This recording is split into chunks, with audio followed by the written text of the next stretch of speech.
मिले महाभारत के 7 जिंदा सबूत देख नासा के वैमानिक भी हुए हैरान। महाभारत के जीवित प्रमाण देखकर चौंक गए अमेरिका जैसे बड़े बड़े आधुनिक देश। दोस्तों, आज भी कुछ तथाकथित इंटेलेक्चुअल्स और धर्म विरोधी लोग ये बकवास फैलाते हैं कि महाभारत सिर्फ एक कहानी थी, गीता सिर्फ कल्पना है और भगवान श्री कृष्ण, अर्जुन, पांडव ये सब मिथक हैं। लेकिन सच सामने आने लगा है। लगातार मिल रहे पुरातात्विक, वैज्ञानिक और ऐतिहासिक सबूतों ने इन झूठ फैलाने वालों का मुंह बंद कर दिया है। आज हम आपको महाभारत के 7 ऐसे जीवित प्रमाण दिखाने वाला है जो आज भी धरती पर मौजूद हैं। इन्हें देखकर नासा के वैज्ञानिक तक चौंक गए। तो फिर भारत में बैठे नकली विचारकों की औकात क्या है? निर्णय आपका महाभारत हुआ था या नहीं? नंबर 1, कुरुक्षेत्र युद्ध भूमि। महाभारत का युद्ध यहीं हुआ। कुरुक्षेत्र हरियाणा में कहा जाता है कि 18 दिनों के उस महाभयंकर युद्ध में धरती खून से लाल हो गई थी। अब सुनिए असली झटका। पुरातत्व विभाग ने यहाँ लोहे के तीर, भाले और युद्ध के अस्त्र पाए, जिनकी वैज्ञानिक जांच में उनकी आयु लगभग 2800 ईसा पूर्व निकली। यानी वही समय महाभारत का युग। किसी कल्पना में तलवारें दफन नहीं होती, यह जमीन चीख चीख कर कह रही है युद्ध हुआ था। नंबर 2, ब्रह्मास्त्र। महाभारत में वर्णित ब्रह्मास्त्र ऐसा अस्त्र जिसे रोकने की ताकत सिर्फ दूसरे ब्रह्मास्त्र में थी। यह एक न्यूक्लियर लेवल विनाशकारी हथियार था। अब आते हैं आधुनिक विज्ञान पर। अमेरिका के वैज्ञानिक जे. रॉबर्ट ओपेनहाइमर, जिन्हें परमाणु बम का जनक कहा जाता है, उन्होंने महाभारत और गीता का गहरा अध्ययन किया। अमेरिका ने जब ट्रिनिटी प्रोजेक्ट के तहत दुनिया का पहला परमाणु परीक्षण किया, धमाके का दृश्य वैसा ही था जैसा ब्रह्मास्त्र के वर्णन में मिलता है। परीक्षण के बाद ओपेनहाइमर ने रोते हुए गीता का श्लोक दोहराया, अब मैं मृत्यु हूँ, संसार का विनाशक।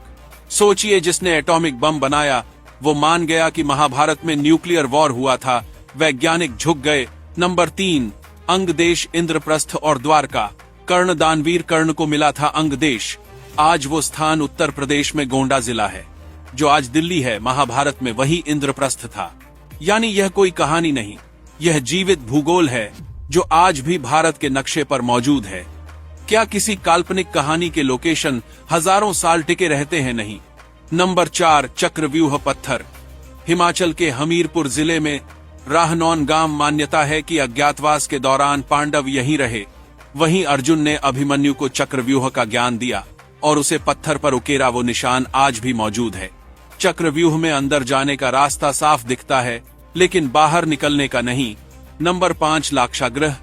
बरनावा, उत्तर प्रदेश में लाक्षागृह के अवशेष मिले हैं। वही स्थान जहां दुर्योधन ने पांडवों को जलाकर मारने की साजिश रची थी, और वहीं मिली भूमिगत सुरंग जिससे पांडव बच निकले। अगर महाभारत मिथक होती तो क्या ये सुरंग भी कल्पना से निकल आती? नंबर 6, श्रीमद् भगवद गीता। गीता के 700 श्लोक, 2 पंक्तियों में जीवन का महासागर। इतना गहन ज्ञान आज भी विश्व की कोई यूनिवर्सिटी नहीं दे सकती। ये इंसान की सोच नहीं, दिव्य ज्ञान है। और अगर गीता अर्जुन को सुनाई गई थी तो अर्जुन था तो पांडव थे, और पांडव थे तो महाभारत भी हुआ था। नंबर 7, द्वारका नगरी। भगवान कृष्ण की द्वारका समुद्र में विलीन होने का वर्णन महाभारत में है। गुजरात के तट के पास समुद्र के भीतर एक प्राचीन शहर के खंडहर मिले। पुरातत्व विभाग ने पुष्टि की, यही द्वारका है। यानी आज पानी के नीचे सो रहा है वो शहर जिसका उल्लेख महाभारत में है, कहानी नहीं इतिहास। तो दोस्तों, ये थे 7 जिंदा सबूत जो महाभारत को सत्य साबित करते हैं। अगर आप और ऐसे दमदार प्रमाण चाहते हैं, कमेंट में लिखिए।